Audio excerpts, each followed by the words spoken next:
各位粉絲、各位朋友，歡迎大家嚟到凌晨空間之飛升路堂。Hello，你好，我係開運王葉龍師傅，亦都係非物質文化遺產嘅傳承大使。好啦，嗱，葉龍師傅今集咩主題係咩先？不如講翻我哋嘅嗰個，因為嗱有好多粉絲留言咧，就貴人肉。係嗱，咁我哋較上一集，你分享咗好多貴人肉個啲粉絲留言話個案啦，係啦啲個案啦，非常之好嘅 feedback 啦。係咁啊，因為有啲粉絲咧，原來我哋啲頻道咧有好多新粉絲入嚟喎。係啊，就唔係淨係舊粉絲嘅喎。係係啊，佢有時留言，哎呀好開心啊！我今日第一次入嚟，我琴日先睇到。哦係啊，係啊，我得閒都睇下先，我都冇時間睇。咁好啦，啲新粉絲咧就我哋都介紹翻，就係我哋較早之前咧過年前咧，我哋為啲粉絲請嘅叫做路路通啊嗱，有男嘅呢款係男嘅，就係扁嘅，好似個圓筒咁嘅。係呢隻就女嘅，係圓身嘅，係真正嘅翡翠嘅路路通啊嗱！我特登咧，我哋咧。就係嗰啲粉絲咧請翻嚟咧，就俾呢個2026年咧嘅赤馬紅羊劫咧嚟佩戴嘅，係咪？係冇錯。咁唔係啦，你再輕輕講一講啦，點解會叫路路通？係啦，嗱，因為佢嘅設計咧就係中間真係通窿嘅。係啦，呢度。係啦，即係代表係暢通無阻咁解。係啦，嗱。咁你做人做事最緊要都係路路暢通啊嘛。冇錯。係啦，咁另外嚟講就係因為而家今年2026年丙年係。火坐住個火嘅年份，係即係勁火啊！所以一入呢個年咧，就2月28開始就打仗啦，你睇。係啊，伊朗啊嗰邊打到肥飛浮，又話連電油都係稀缺啊！因為上年我都講過預測過，就話最緊要唔好打仗，一打仗就好麻煩，啲經濟就好大鑊㗎啦。係啦，咁啊，即係而家真係終於都打啦，係嘛？冇計嚇咁啊！呢個玉咧嘅好處咧，就係因為玉器咧五行係屬土啊。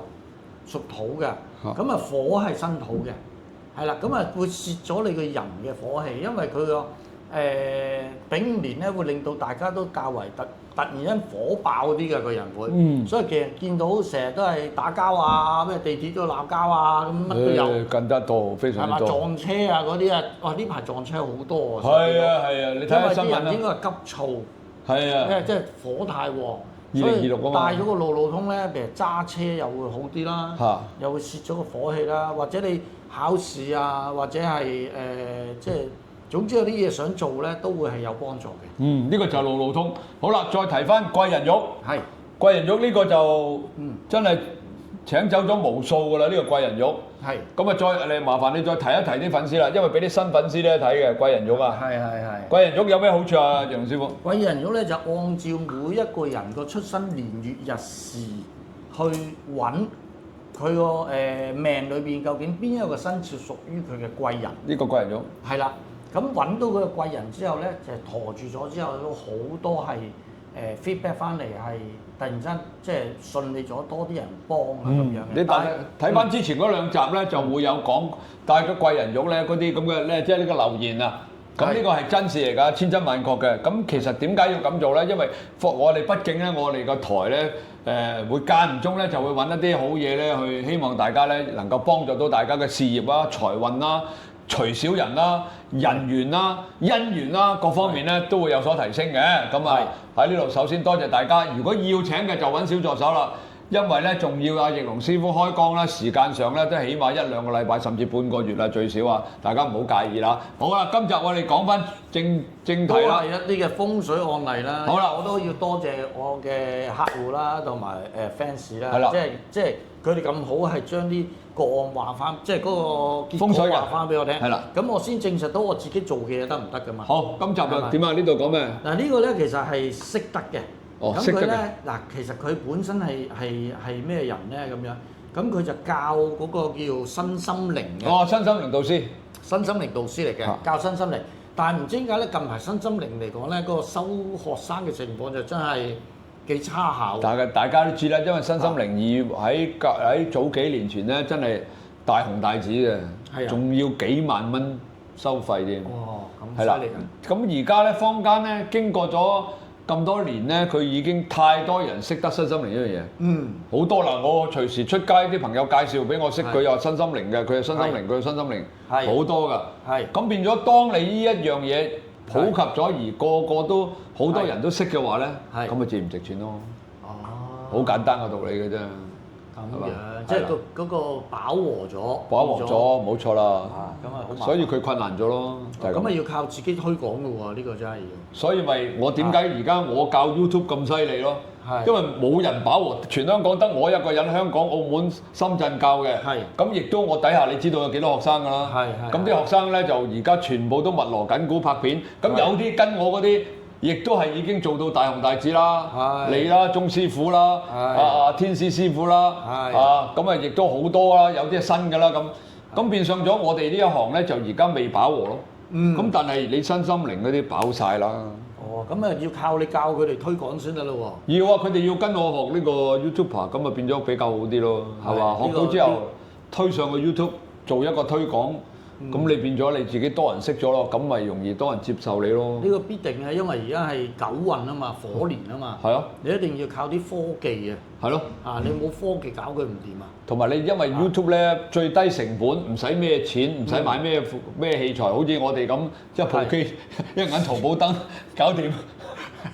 本身個電話就有㗎啦，或者電腦就有㗎啦。冇錯啦，有啦。喂，講翻呢啲先。各位粉絲、各位朋友喺呢度隆重宣佈，嚟緊嘅4月1號上晝7點鐘，我喺 YouTube 有一個新頻道叫做祖哥核爆。身邊呢位靚女係邊個啊？大家好，我係 Renee 啊，咁我從事咗市場推廣咧已經好多年啦，咁我已經見盡咗人生百態，咁所以咧好想喺祖哥呢個頻道裏面咧，但係聽佢講咧，我哋對一啲時事啊、政治啊、民生啊一啲唔公平嘅嘢咧，我哋都攞出嚟鬧嘅。哇！very good，咁點解要有你喺度啊？點解有我咧？我就係負責一啲事實啊、一啲數據上面嘅分析，咁同埋咧最緊要就係撳住祖哥唔好太激動。係啦，我驚住我鬧人時候咧。除咗粗口之外咧，我驚住我冚個頭埋牆啊！嗱，記住啦，嚟緊嘅4月1號上晝7點鐘，我嘅 YouTube 新頻道祖哥核爆即將上線，希望大家咧支持我呢個新頻道啊！仲有支持我身邊呢位靚女 Renee，多多支持，4月1號見。4月1號見。係啦，嗱呢個朋友都係教身心靈嘅，咁佢就話：哎呀，啲學生咧收唔到學生，咁啊叫即係揾我又係幫手睇風水啦。你又去咗佢屋企睇風水？呢個冇去屋企，呢個係網上幫佢睇嘅啫。佢拍晒所有嘢啊，有 video 有成係嘛？冇錯。係啊，我提一提咧，奕龍師傅咧同好多人睇風水咧，有時因為好多外國甚至乎國內比較偏遠嘅，你冇理由搭個飛機上去㗎。係啊，你唔好搞我。奕龍師傅唔會去啊，太辛苦啦，大佬啊！因為有好多人唔明嘅奕龍師傅，唔明咩咧？你知唔知啊？佢覺得睇風水好簡單。揸個羅庚望下，擺喺呢度，擺喺呢度得啦咁。我所以話俾你聽嗱，我識到佢哋就唔係咁簡單嘅，計數都計到你頭暈啊！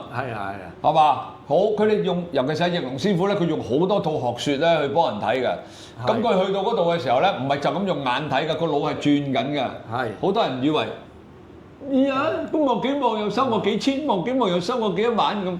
其實嗰啲人唔知道，原來睇風水，即係我同佢哋傾得多咧，睇風水真係要經過好多年嘅浸淫，好多年嘅實證，跟住再要透過好多嘅個案，然之後再要去，仲要調整喎。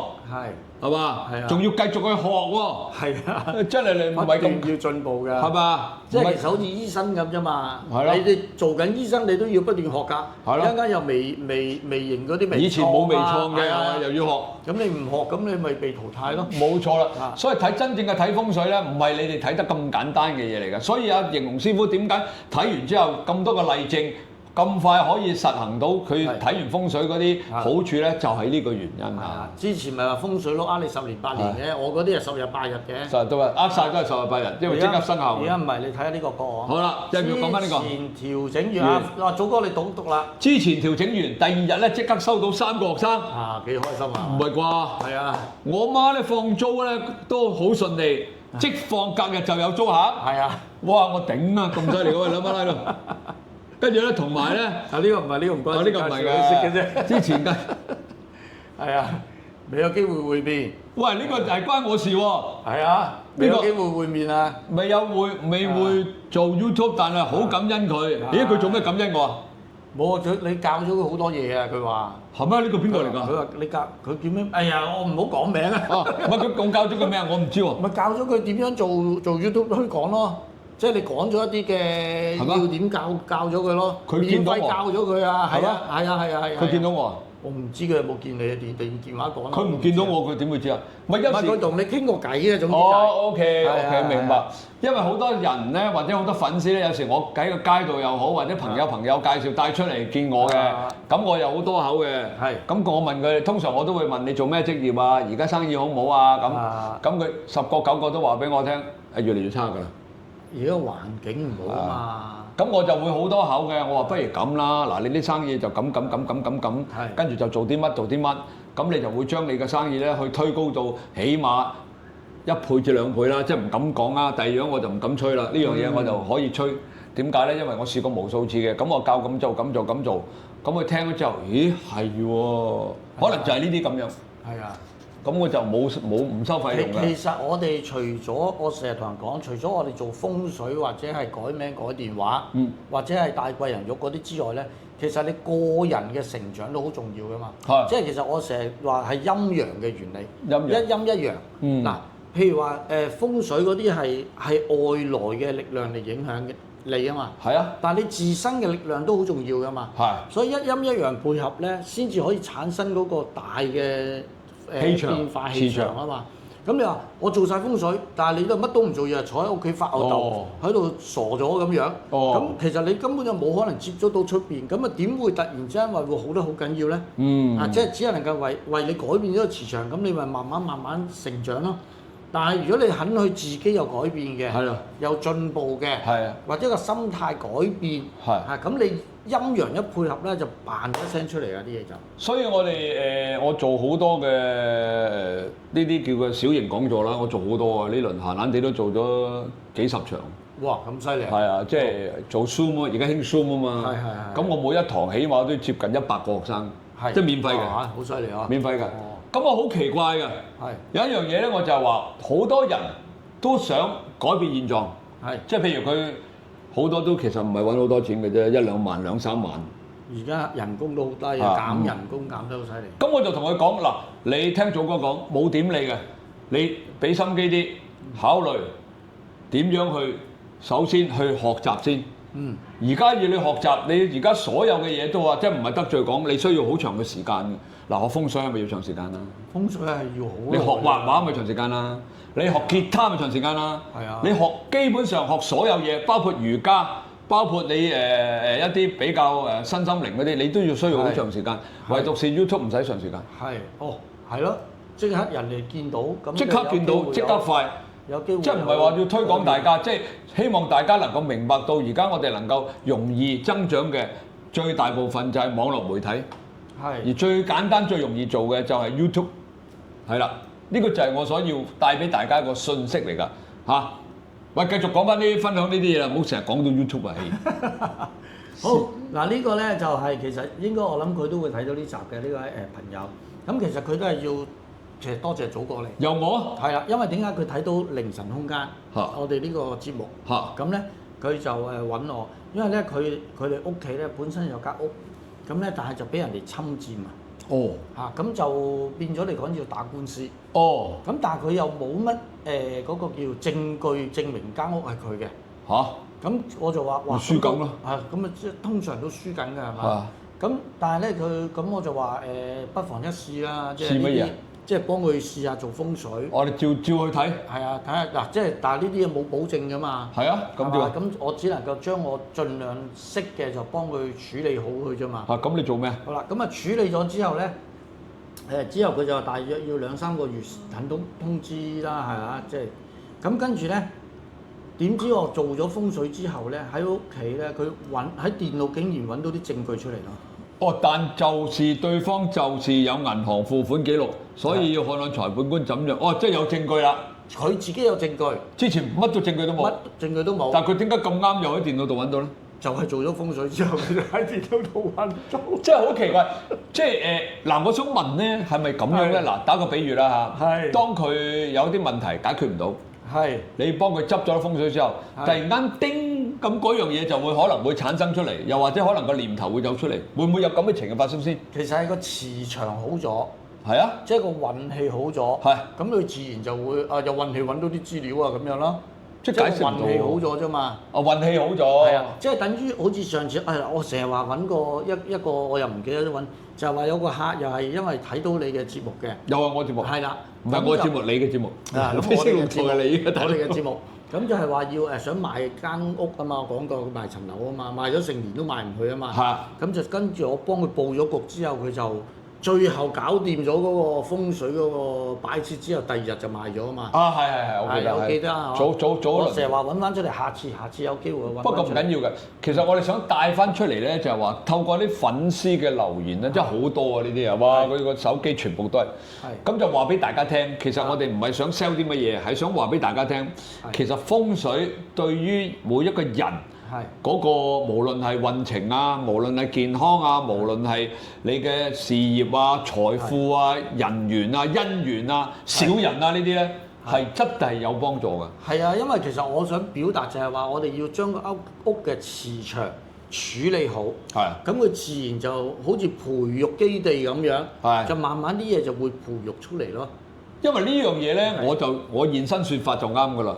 冇人夠我熟噶啦，因為點解咧？我由開始阿翼龍師傅啊，佢就開始教我擺嘢噶。總之我一有問題我就揾翼龍師傅，佢2-3下咧就幫我搞掂。一搞掂完，我都講過無數咁多次啦嚇，淨係個聚寶盆都嚇親我。係幾何級咁上嘅啲錢啊！嗱，咁而家咧，本來就話冇機會嘅，咁後來咧又有好消息話俾我聽啦。呢個嗱就係咁啦。喂！勁喎！我贏咗喎個官司。佢話本來睇官，上次你嚟咗我家就睇呢個官司嘅風水。剛剛第一審就有咗結果，我贏咗。哇！